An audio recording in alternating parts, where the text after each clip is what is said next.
नमस्ते। मेरे साथ नमस्कार। सतीश झा साहब हैं, क्योंकि कल जो रिजल्ट आए वो पहले उसमें तो बड़े चौंकाने वाले थे, लेकिन जब आज उसको डिटेलिंग आई और परसेंटेज ऑफ वोट्स की बात होने लगी, कहाँ क्या हुआ, तो उस रिजल्ट्स को ऐसा लगा। और सतीश झा साहब से जब मेरी बात हुई तो उन्होंने एक टर्म यूज किया कि वी मस्ट रिकैलिब्रेट आवरसेल्फ। जब हम लोग इस जगह बैठते हैं और बात करते हैं तो उसके दो दो पक्ष होते हैं। एक पक्ष होता है जो हमारी पत्रकारिता का होता है, विच वी फील कि एक किसी भी घटना पे हम अपना ओपिनियन दें और आपको बताएं कि भाई इसको इस तरह से भी देखा जा सकता है। That may not be the only way of looking at it, पर वो हमारा नजरिया होता है, सतीश झा साहब का नजरिया होता है। दूसरा, जो मुझे लगता है सतीश जी, आज जो हम लोग जिसपे बात करना है, as an Indian citizen, irrespective हुआ कि मैं पत्रकार हूं या नहीं हूं, मैं जिस एज में हम सब लोग हैं, ऐसा लगता है मुझे, मैं आपसे पूछ रहा हूं, ऐसा लगता है मुझे कि देश का जो रास्ता है, जो दिशा है, और उसमें कहीं कोर्स करेक्शन की जरूरत है। मैं इंडिविजुअल की बात आज हम लोग ना करें, हम लोग उसमें कोर्स करेक्शन की जरूरत है, क्योंकि जिस रास्ते पे खास करके पिछले 10 साल में देश चल दिया है, वो रास्ता, मैं अपनी बात कर रहा हूं, मेरे समझ में वो इस देश के ओवरऑल तरक्की के लिए, ओवरऑल हैप्पीनेस के लिए, ओवरऑल वेलफेयर के लिए शायद रास्ता ठीक नहीं है। मैं पहली टिप्पणी आप पे से ले लूं, क्योंकि इसी से रिलेटेड इलेक्शन है। कभी कभी लोगों को लगता है कि आपको सब चीज को क्रिटिसाइज करते हैं, सब चीज को, तो मैं थोड़ा एक टिप्पणी ले लूं कि एक रोल आपका है as a journalist, when you, आप किसी घटना को अपने हिसाब से बताते हैं कि भाई इसका ये है, इसको ऐसे होना चाहिए, और दूसरा लार्जर इंडिया का इंटरेस्ट की बात है। सतीश अच्छा। जी, नमस्कार।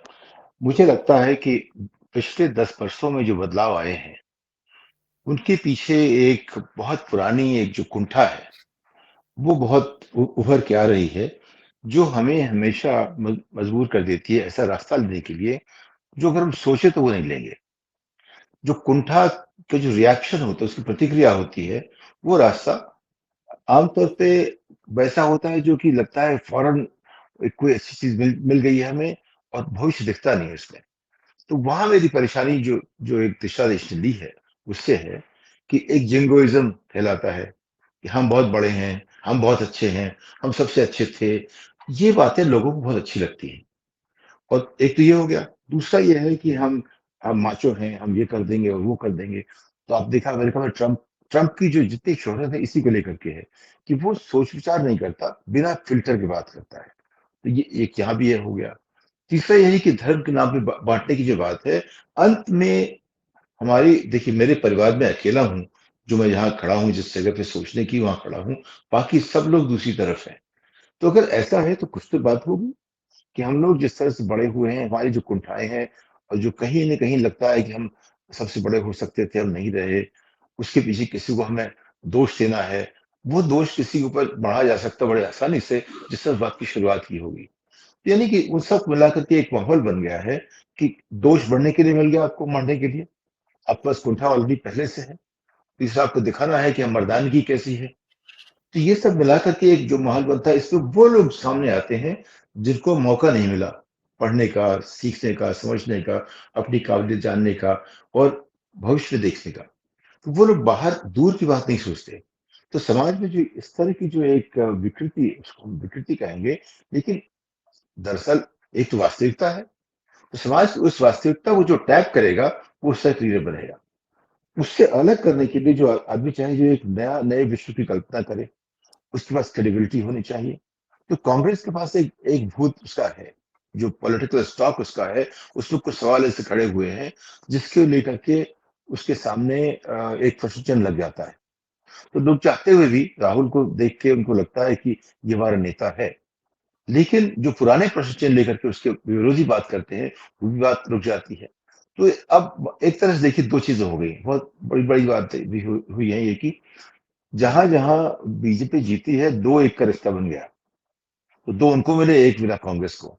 तो कांग्रेस अपने आप में महत्वपूर्ण हो गई है। अब बीजेपी वर्सेस कांग्रेस हो गया। पहले ऐसा इतना नहीं होता था कि बीजेपी वर्सेस कांग्रेस साफ-साफ 3 राज्यों में हो गया। और चौथे में जहाँ और चीजें हैं, वहां भी करीब-करीब ऐसा हुआ है कि एग्जैक्टली 3 तो 2 तो नहीं हुआ, 1-2, करीब 1 पौने 2 सही। तो जो 2 वाला जीतेगा और 1 वाला विपक्ष में रहेगा, ये जो नई समीकरण बनी चारों के चारों मिला करके, तो इसमें भी कुछ सोचने की बात है कि जैसे अशोक गहलोत ने कहा कि भाई अगर सिर्फ मेरे यहाँ ऐसा होता तो मैं मान जितनी बातें कहते मान लेता, लेकिन तीन जगह जहाँ स्थितियां अलग अलग तरह की है, तो बात कुछ ज्यादा गहरी है जो हमारी समझ से बाहर की है। वो बाहर वाली समझ ये है कि मर्दानगी लोग पसंद आ गई है, और जो आदमी छाती पीटता है, एक अकेला सब पर भारी भारी जो है, अब देखा कितना उनकी जो गोदी में कितना चला है इस बात को। और आप देखा कि सबने कितने, अब जितने जितने सांसद हैं सबने जाकर उनको कहा आप महान हो, आप भगवान हो। अब जो है तीसरा चरण जो है हमारे नरेंद्र भाई का, वो ये होगा कि कैसे उनको देवोत्थान उनका हो जाए, वो देवता बन जाए, वो इस तरह कुछ ऐसी बात चलेगी। और उसमें जो लोग देखते हैं कि एक हमारा एक प्रतिबिंब है, जो हमारी जो कुंठाएं हैं उन सबको अगर हमें खत्म करना है, उसको हम इससे देखते हैं। मुझे लालू की बात याद आती है। लालू ने कहा एक बार बड़े पब्लिक में कहा कि आप लोग, मैं आपका आदमी हूं, मैं आपका एक हूं, तो जो भी आप चाहते हैं, आपकी सारी जो आकांक्षाएं, वो मुझसे अनुभव करो, तो मैं आपके लिए अनुभव करूंगा, आप मुझसे अनुभव करो। कुछ इस तरह की बात यहाँ पे बन रही है। तो अगर आपको उनसे बात करनी है जिनको मौका नहीं मिला, जो भविष्य देख नहीं सकते, वो हमारी मेजोरिटी है, 90% लोग हमारे ऐसे हैं, तो उनके बीच में जो बात होगी, उनका भारत जो है, उस भारत में नरेंद्र मोदी की बहुत बड़ी एक भूमिका है। जो जी हमारा और आपका भारत है उस पर 10% वाले लोग हैं। तो मुझे ये लग रहा है, जी एक तो जो विभाजन हो गया है 90 और 10 का, तो 90 वाले उधर जा रहे हैं, 10 वाले, लेकिन 10 वालों में काफी परिवार है, तमाम लोग हैं, उनकी अपनी समझ है, वो 10 कुछ 25-30% जोड़ लेता है। लेकिन दूसरा जो बहुत बड़ा धड़ा रहा है, वो 90 वाला, वो कटपुट कभी 50-60%, इस बार देखा आपने मध्य प्रदेश 50% वोट चले गए भाजपा को। कब ऐसा होता था? सिर्फ दिल्ली में हुआ था आपके लिए। लेकिन आमतौर पे एक बड़ी पार्टी को 50% वोट मिलना, ये अपने आप में अप्रत्याशित तो है ही है। एक आध बार हुआ होगा, ज्यादा नहीं होता। जी। जी मैं नहीं सतीश जी, एक चीज और जरा मुझे समझाइए।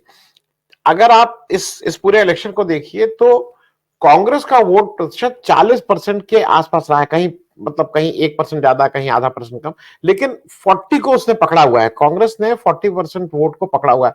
तेलंगाना में शायद 1% कम मिला है जहां वो सरकार बना रही है, लेकिन बाकी जगह। दूसरा, 2018 और अभी के वोट परसेंटेज में कांग्रेस में कुछ हिला ही नहीं है, मतलब कहीं पॉइंट में कहीं वोट बढ़ गए हैं 0.4%, कहीं 0.1% घट गए, इतना ही हिला है। इसके सामने जो अदर्स हैं उनके वोट बिल्कुल ठीक से शिफ्ट हुए। और जो मुझे जो दिख रहा है कि अब इलेक्शन ज्यादा बाइपोलर हो रहे हैं, बीजेपी वर्सेस कांग्रेस ज्यादा हो रहा है, क्योंकि अदर्स को बिल्कुल वोटर्स ने नकार दिया है।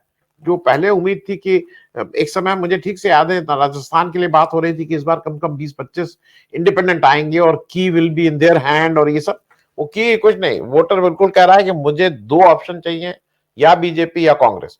मैं इस पे भी एक छोटी टिप्पणी आपके लेके, क्योंकि अगला सवाल जरा इंडिया गठबंधन पे है। देखिए, जब भी डेमोक्रेसी थोड़ा सा मैच्योर होती है, उसकी जो दिशा होती है, दो की तरफ चली जाती है। तब उसमें 20-25 की गुंजाइश बहुत कम रहती है। सब मिला के उनके दो धड़े बन जाते हैं। आप देखेंगे, जहां भी 50, 60, 70, 100 बरस की डेमोक्रेसी हुई है, वहां तीसरा कोई स्पेशल इंटरेस्ट ग्रुप का, जैसे क्लाइमेट की बात हो गई, कभी निकल आया, लेकिन आमतौर पर धड़े दो हो जाते हैं। और बाकी लोग जो है वो अपनी अपनी छोटी छोटी बात कहते हैं, मिलते रहते हैं, और नहीं होता है तो इलेक्शन के बाद वो दो बन जाते हैं। तो आप इलेक्शन के जी पहले दो रहिए, इलेक्शन बाद दो रहिए, तो वो साफ साफ बनता चला जाता है। तो मेच्योर जितना होंगे हम, उतना हम बाइपोलर हो जाएंगे। बाइपोलर हमारी साइकोलॉजी ना बने, वो जरूरी है, लेकिन राजनीति हमारी बाइपोलर हो जाएगी जैसे हम आगे बढ़ेंगे। नंबर एक। जी नंबर दो, जी आप ये देखिए इसमें, जहां भी जो बात 40 की बात है, तो झंझट हमेशा 36 से 40 और 40 से 45 का था। कौन 35 के आसपास रहेगा? तो ये जो हायर 30s और लोअर 40s, ये सारा झगड़ा होगा वहां पे। और बाकी लोग जो है हमारे पास, तमाम तरह के हम लोग आर्गुमेंटेटिव इंडियन हैं अगर, तो तमाम लोग बात करेंगे। लेकिन आप ये देखो, जो राज्य आर्गुमेंटेटिव इंडियन का जो एक जनक है बंगाल, वहां भी एक पार्टी इतनी बड़ी हो जाती है, दूसरी पार्टी छोटी पड़ जाती है सबके सब। तो अगर वहां भी देखें तो लोग किसी भी गपशप करें, अंत में एक मेच्योर पॉलिटिक्स में इसकी एक एक आमतौर पे ये उसका एक तरीका रहा है, वो दो बहुत बड़े धड़े बढ़ जाते हैं। तो उसमें मुझे वो दिख रहा है कि इससे maturing of Indian politics rather than जो 60s की बात हुई थी, जब अपने आप को तलाश कर रहे थे हमारी राजनीति है क्या, जब हर जगह 16 17 20 पार्टियां तरह तरह के गठबंधन बन रहे हैं, लोग यहाँ आया राम गया राम हो रहा था, उससे वो हट के उतारा गया। जी लेकिन जो अभी जो स्थिति है देखिए 3% वोट तय करते हैं कौन सरकार बनाएगा कौन नहीं बनाएगा आमतौर पे। तो या इस बार तो 50% या 10% का फर्क पड़ेगा, कहीं तो कहीं 3 तो कहीं 10 का। वो जो 10 वाली बात है वहां सोचने की बात है 10 कैसे हो गया, क्योंकि कांग्रेस हमारे देश की जो एक चेतना है उसका बहुत बड़ा हिस्सा है। वो उसके लिए हमें कुछ करना नहीं पड़ेगा, और हिंदुत्व भी हमारे देश की चेतना का बहुत बड़ा हिस्सा है। तो कांग्रेस के लिए समझाने के लिए उसको आगे बढ़ाने के लिए हमें मेहनत करनी पड़ेगी। जी हिंदुत्व जो है उससे वो लेके पैदा हुए हैं। तो जो बीजेपी जो है वो अपने नेचुरल जो भारत की जो नेचुरल जो जमीन है वहां खड़ी है। जो कांग्रेस है भारत के भविष्य के लिए खड़ी है। ये जो उसको देखना पड़ेगा कि एक भूतवादी है और भविष्यवादी है, ये जो उसको सामने रखना पड़ेगा। लेकिन वो कहते हैं जो जो भूतवादी कहते हैं हम इतने हवाई जहाज ले आए, हम ये ले आए वो ले आए, उसको कह के हम ये भी हो गए। अच्छा दूसरी बात है कि अगर आप उस पर करिश्मा जोड़ दीजिए, जो करिश्मेटिक पर्सनैलिटी है उसका कोई जवाब नहीं होता। देखिए हिटलर सबसे ज्यादा डेमोक्रेटिकली इलेक्टेड नेता था, 99% सीटें उसके पास थी। तो जब एक नेता इतना बड़ा हो जाता है तो उसकी जो सोचने समझने की ताकत भी जो है ना अलग तरह की हो जाती है। उसको लगता है जो मैं कहूँ ये सब ठीक है, जनता मानेगी। यहाँ ये मुश्किल दिख रही है हमें कि जो जब कल की जो भाषा थी नरेंद्र मोदी की, उसमें थोड़ा सा हमें डर लग रहा है। उसमें जो दम्भ था, उसमें जो एक ये था कि मैं तुम्हें बताता हूँ, तुम जो उससे सीखो, ये जो एक आभास निकल रहा है उससे, उनको जनता ने तो कहा कह सकते हैं, लेकिन वो जो है रास्ता वो रास्ता अच्छी जगह नहीं जाता। वहां थोड़ा डर लग रहा है।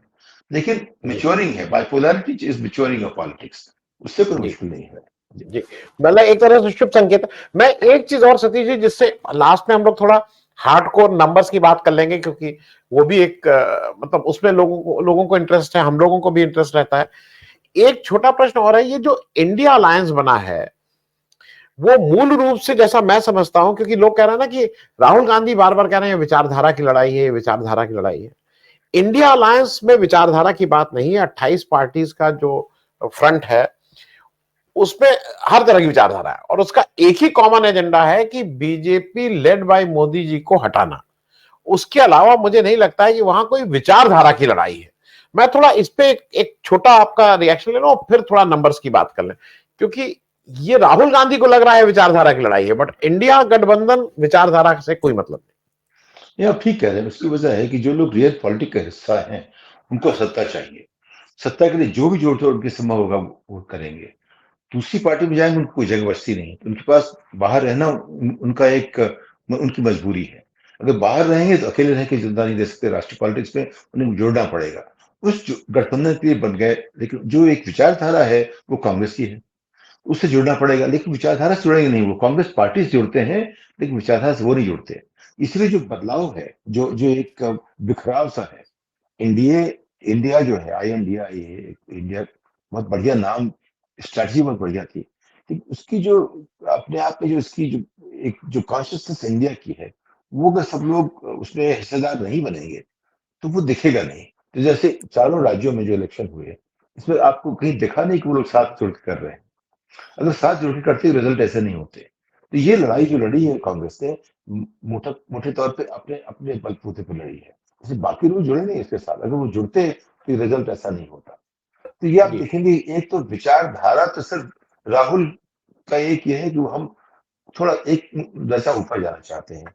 वो महात्मा गांधी और नेहरू के बीच खड़े होना चाहते हैं, और उनमें जो है शुरू से ही देखा है आपने आदर्श है, लेकिन एक जो स्ट्रीट स्मार्ट होता है वो नहीं है उनमें। स्ट्रैटेजी है लेकिन टैक्टिस बहुत कम है। तो स्ट्रैटेजी बढ़िया है लेकिन टैक्टिकली फेल हो जाते हैं। वो आदर्श की बात करते हैं, ये बात रियल पॉलिटिक्स की है। तो कहीं वो जब गांधी बन जाएंगे वो तब बनेंगे जब उनके काम ऐसे होंगे कि लोग कहें कि इससे अधिक पीढ़ी का फायदा होगा। तब तक वो सिर्फ जी राहुल राहुल रहेंगे।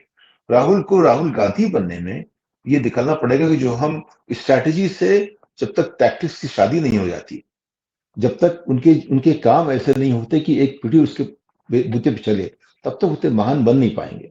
तो जी ये मेरा ये कहना है कि बिल्कुल जी। जी, मैं एक और चीज पूछ लूं, क्योंकि वो नंबर्स की बात है और उसको फिर क्योंकि नंबर्स पे बात करने लगेंगे तो बहुत लंबे। मुझे एक चीज बताइए, ये जो 4 स्टेट के इलेक्शन हुए, मैं मिजोरम का तो आज काउंटिंग चल रही है, मिजोरम जो 4 स्टेट हैं वहां पे 82 सीटें लोकसभा की जाती हैं, जिसमें जी as on date 6 seat Congress की थी और 65 या 66, क्योंकि बेनीवाल जी की सीट जो राजस्थान में है वो जी बीजेपी के समर्थन से लड़ा था, तो उसको अगर मानिए तो 66 सीट नहीं तो 65 सीट बीजेपी की है। आपको क्या लगता है कि 2024 में जो ये 3 इलेक्शन जीत गई है बीजेपी, उससे वो 65 के फिगर को क्या 75 पहुंचा देगी, या कांग्रेस जैसा भी लड़ी और तेलंगाना में जो भी उसने सफलता हासिल की, वो 6 की फिगर को इंप्रूव कर ले जाएगी 2024 के इलेक्शन में? तो मेरा मानना यह है कि अगर जब तक हम टैक्टिक्स नहीं बदलेंगे अपनी, तब तक तो वो 65 से आगे जाने की उम्मीद रखते हैं। अगर टैक्टिक्स बदलते हैं हम, तो ये करीब मुझे लगता है कि 50 और 30 का रिश्ता बन सकता है इसमें, अगर टैक्टिक्स बदले तो।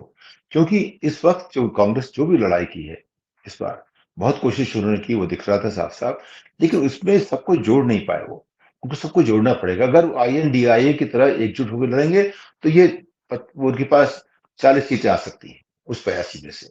मैंने गिना नहीं कायदे से, लेकिन मुझे लग रहा है जिस तरह से मैं नंबर देख रहा था, जो मेरी जो अपनी जो स्टाइल है देखने की, कैसे हम डिटेल्स को एक दूसरे लेवल पे जाके देखें, अगर उन्होंने बदल दी तो ऐसा हो सकता है, वरना ये स्वीप हो जाएगी मोदी जी के लिए।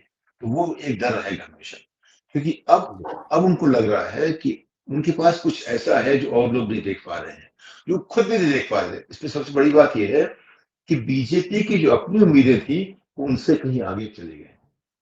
ये जी डर की बात है। ये बहुत ऐसी बात है जिसमें डर लग रहा है कि जब पार्टी को इतना भरोसा हो जाए, हम कुछ भी करें, जनता हमारे साथ है। और ये बात जमीन पे मैं कह रहा हूँ ऐसा ही है। अगर मैं 10 लोगों से बात करता हूँ तो 8 लोग निकलते हैं मोदी के सपोर्टर। कुछ भी कर ले आप, तो वो बात तो है। लेकिन जब बात स्थानीय आती है, कई चीजें ठीक से रखिए, तो कहीं ना कहीं उसकी गुंजाइश है। जो 40% बात करें, 40% तो मिलेंगे। लेकिन अगर कोई दूसरा, देखिए अमित शाह ने हमेशा कोशिश की, पिछले चुनाव में भी, हर चुनाव में, कि अगर उनको लगता है कि यहाँ हम जीतेंगे नहीं तो एक उनका कैंडिडेट खड़ा कर दो। तो कांग्रेस को भी जी कोशिश करनी पड़ेगी हमेशा कुछ ऐसी रियल पॉलिटिक्स करे। उसके लिए देखिए, मैं आपसे कई बार कह चुका हूँ कि 3 चीजें चाहिए अगर स्टूल बनना है तो। स्टूल से नीचे तो कोई स्थायी होता नहीं है। तो कम से कम 3 चीजें चाहिए, आमतौर पर 4। 3 चीजें बहुत जरूरी है: लीडरशिप, स्ट्रैटेजी और ऑर्गेनाइजेशन। कांग्रेस के पास लीडरशिप तो मान लीजिए आ गई, स्ट्रैटेजी में थोड़ा कमजोर हो गई, क्योंकि स्ट्रैटेजी में टैक्टिक्स का हिस्सा बड़ा जरूरी होता है। स्ट्रैटेजी बिना टैक्टिक्स से कुछ नहीं होती। तो उसमें वो टैक्टिक्स जो उनकी नगड़ी हो गई। और ऑर्गेनाइजेशन उनकी कमजोर है। अगर देखिए, भाजपा में इस बार भी माइक्रो मैनेजमेंट जो किया था अमित शाह ने, वैसे ही किया जैसे 2014 में किया था। उनको बहुत डर था इस बार कि कुछ गड़बड़ हो जाएगी। तो उतने इन्वॉल्व हो गए थे माइक्रो मैनेजमेंट में कि हर गांव का उनको हिसाब पता था, यहाँ ऐसे होना है। ये जो इलेक्शन लड़ा था बीजेपी ने चारों जगह, जैसे 2014 में लड़ाई की थी वैसे किया था। मतलब इलेक्शन मैनेजमेंट में वो सबसे आगे है। उनके पास एक जी अच्छी मशीनरी है, वो तो हम जानते हैं। तो मेरा मानना यह है कि देखिए, गुंजाइश तो हमारे पास है कि हम कम से कम 40% तो ले सकते हैं सीटें कांग्रेस जी में और इंडिया में। लेकिन उसके जी लिए हमें इंडिया बनना पड़ेगा। उसके लिए हमें एकजुट होना पड़ेगा। उसके लिए हमें टैक्टिक्स लानी पड़ेगी, अपनी स्ट्रैटेजी। जी जी। Thank you so much Satish भाई, बात करने के लिए, क्योंकि अभी तो आज पहला दिन है, पहला रिएक्शन है। चीजें कुछ और वो होंगी। 6 तारीख की मीटिंग का सबको इंतजार है कि देखें उस दिन क्या होता है, और चर्चा जारी रहेगी। थैंक यू सो मच, बहुत बहुत धन्यवाद। नमस्कार।